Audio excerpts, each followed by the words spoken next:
Hello viewers, আসসালামু আলাইকুম। হুমায়রা রান্নার রেসিপি থেকে সবাইকে আন্তরিক অভিনন্দন জানিয়ে আজকে খুবই সুস্বাদু শাহী ভাপা পিঠা রেসিপি আপনাদের সাথে শেয়ার করব।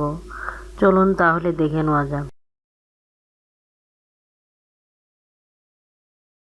আমি এখানে 1.5 টেবিল চামচ পরিমাণ গুঁড়া দুধ আর কিছু পেস্তা বাদাম, কাঠবাদাম কুচি করে নিয়েছি আর দিয়ে দিচ্ছি ঘি।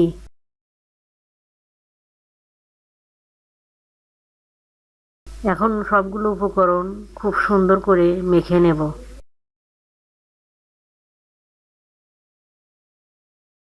দেখুন আমি এভাবেই করে মেখে নিলাম।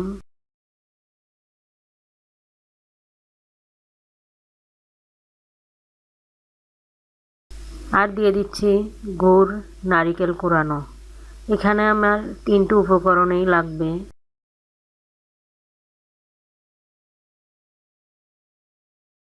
আর এখানে নিয়েছি কিছু সিদ্ধ চালের গুঁড়া আর পরিমাণ মতো লবণ দিয়ে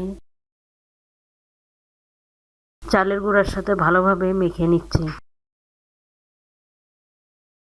আমি এখানে পানি দিব না,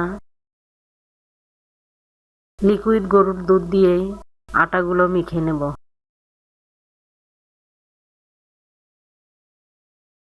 এভাবে অল্প অল্প করে দুধ দিয়ে খুব ভালো করে সবগুলো আটা মেখে নিতে হবে।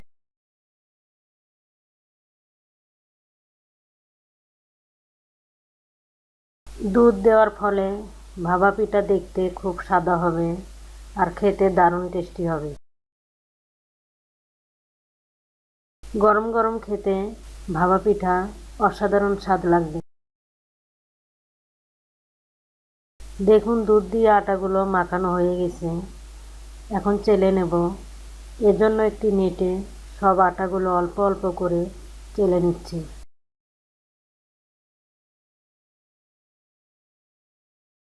আপনারা চাইলে ছাঁকনি দিয়ে চেলে নিতে পারেন। আমার সবগুলো আটা এভাবেই করে চেলে নিলাম। এখন ভাপা পিঠা বানাবো। এজন্য সবগুলো উপকরণ রেডি করে নিয়েছি। পিঠা বানাবো এজন্য এখানে একটি ছোট বাটি নিয়েছি আর নিয়ে নিচ্ছি কিছু চালের গুঁড়া। এরপর দিয়ে দিচ্ছি নারিকেল কোরানো, তারপর দিয়ে দিলাম গুড়।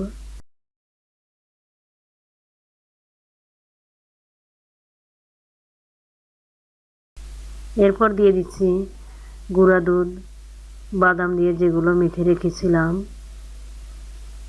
সেগুলো দিয়ে দিচ্ছি।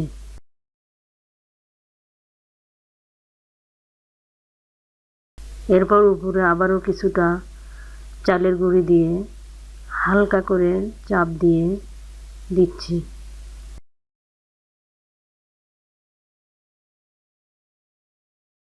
উপরটা সমান করে দেব।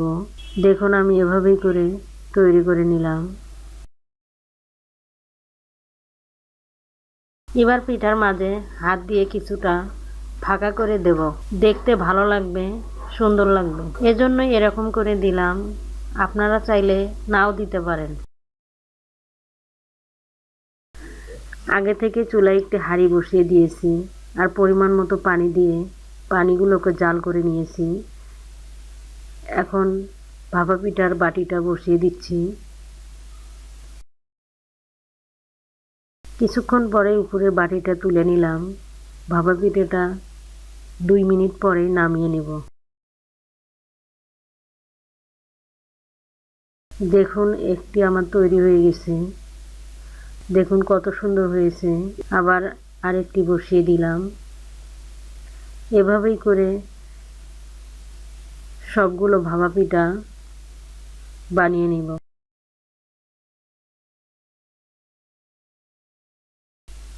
এভাবে করে আপনারা একবার হলেও বাসায় শাহী ভাপা পিঠা রেসিপি বানিয়ে খেয়ে দেখুন। পরিবারের সবাই খুবই পছন্দ করবে। খেতে দারুণ টেস্টি হবে। আমি খেয়েছিলাম, আমার কাছে খুবই ভালো লেগেছিল। খুব সহজেই অল্প উপকরণে ভাপা পিঠা বানিয়ে একবার হলেও খেয়ে দেখুন, অসাধারণ লাগবে। আর যদি ভালো লাগে আমার চ্যানেল চ্যানেলটি সাবস্ক্রাইব করে পাশে থাকবেন, বেল বাটন অন করে দিতে ভুলবেন না। ধন্যবাদ, ভালো থাকবেন।